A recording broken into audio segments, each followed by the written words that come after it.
মাথায় গুলি, যার পরিণতি সাধারণত মৃত্যু। কিন্তু ইতিহাস বলে কখনো কখনো অসম্ভব হার মানে স্রষ্টার কৃপায়, মানুষের ইচ্ছাশক্তি আর চিকিৎসা বিজ্ঞানের কাছে। ইতিহাসে এমন একজন ব্যক্তি মালালা ইউসুফজাই, যিনি মাথায় গুলিবিদ্ধ হয়েও বেঁচে ফিরেছিলেন। ফলে জনমনে প্রশ্ন উঠছে, একই ভয়াবহ পরিস্থিতিতে থাকা শরীফ ওসমান হাদিও কি সৃষ্টিকর্তার দয়ায় সেই লড়াইয়ে জিততে পারবেন? 2012 সালের 9 অক্টোবর পাকিস্তানের সোয়াত উপত্যকায় এক সাধারণ স্কুল যাত্রায় মুহূর্তেই বদলে যায় ইতিহাস। 15 বছর বয়সী মালালা ইউসুফজাইকে লক্ষ্য করে বাসের ভেতর গুলি চালায় সশস্ত্র গোষ্ঠী। গুলিটি তার মাথার এক পাশ দিয়ে ঢুকে অপর পাশের কান ঘেঁষে বেরিয়ে যায়। মুহূর্তেই নিথর হয়ে পড়ে তার শরীর। চিকিৎসকরা তখন তার বাঁচার কোনো নিশ্চয়তা দিতে পারেনি। মালালাকে দ্রুত নেওয়া হয় পেশোয়ারের সামরিক হাসপাতালে। সেনা নিউরোসার্জন কর্নেল জুনায়েদ খান পরীক্ষা করে দেখেন তার অবস্থা চরম সংকটাপন্ন।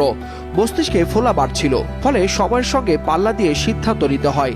পরিবার প্রথমে অস্ত্রোপচারে রাজি না হলেও চিকিৎসকের দৃঢ় অবস্থানে মধ্যরাতের পর শুরু হয় জরুরি অপারেশন।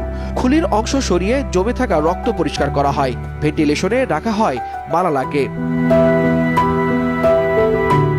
এরপরও বিপদ কাটেনি। সংক্রমণ, অঙ্গ প্রত্যঙ্গের ব্যর্থতা সব মিলিয়ে তাকে রাখা হয় মেডিকেল ইনডিউসড কোমায়।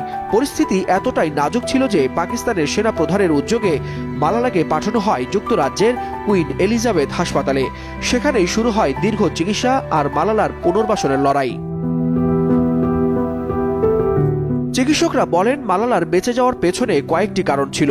গুলি সরাসরি তার মস্তিষ্কে লাগেনি, দ্রুত অস্ত্রোপচার সম্ভব হয়েছে, আধুনিক চিকিৎসা ও সংক্রমণ নিয়ন্ত্রণ ছিল কার্যকর, ধাপে ধাপে মুখের পুনর্গঠন, কানের চিকিৎসা, টাইটানিয়াম প্লেট বসানো। সবশেষে আবার সুস্থ হয়ে শুরু হয় তার হাঁটাচলা, লেখালেখি, এমনকি শিখতে শুরু করে কথা বলা।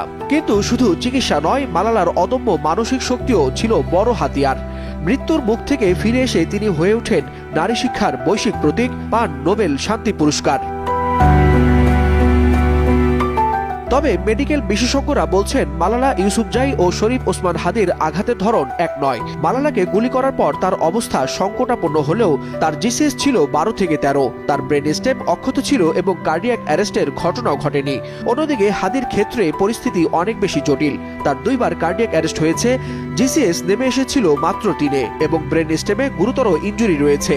বিশেষজ্ঞদের মতে এই অবস্থায় হাদির শারীরিক স্থিতিশীলতা বজায় রাখা এখন সবচেয়ে গুরুত্বপূর্ণ। আজ যখন শরীফ ওসমান হাদি মাথায় গুলিবিদ্ধ হয়ে জীবন মৃত্যুর সন্ধিক্ষণে, তখন মালালার গল্প নতুন করে আলো জ্বালায়। ইতিহাস বলে, মাথায় গুলি মানেই শেষ নয়। মহান সৃষ্টিকর্তার দয়া, সময়মতো চিকিৎসা, সঠিক সিদ্ধান্ত আর অটুট মনোবল থাকলে অসম্ভবও সম্ভব হতে পারে। তবে মালালা ইউসুফজাই বেঁচে ফিরলেও শরীফ ওসমান হাদিও কি সেই কঠিন পথ পেরিয়ে নতুন ভোরের মুখ দেখতে পারবে? এই প্রশ্নই এখন ঘুরপাক খাচ্ছে দেশের সাধারণ মানুষের মনে। ওয়ালিউল হাসানাত, যুগান্তর নিউজ।